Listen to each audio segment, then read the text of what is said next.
The hidden bridge long ago in the peaceful kingdom of Airland, there lived a wise queen named Seraphina. She ruled with kindness, and she believed that the true strength of a nation lay not only in its soldiers or riches, but in the character of its people, their sense of duty, compassion, and courage in the face of difficulties. For many years, Queen Seraphina had watched her 3 daughters grow up in the luxury of the palace.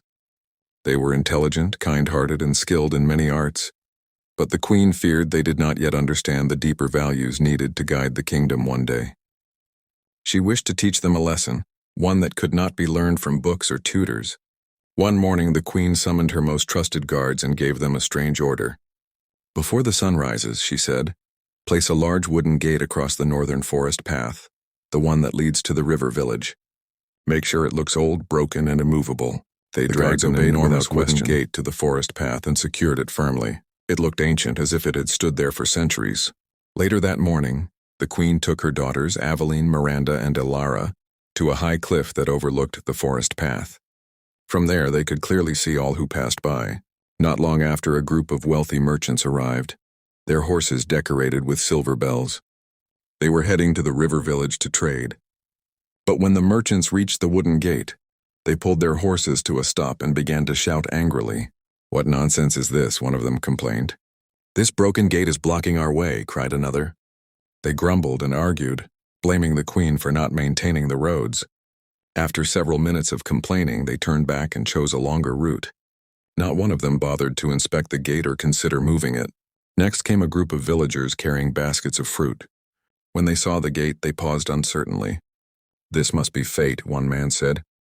"Perhaps the forest spirits want us to take another path." "Maybe it's a sign that danger lies ahead," another whispered. After saying a few prayers, they turned around and quietly disappeared into the woods, leaving the obstacle untouched. Later examined the gate carefully, then nodded and said, "I must report this to the queen."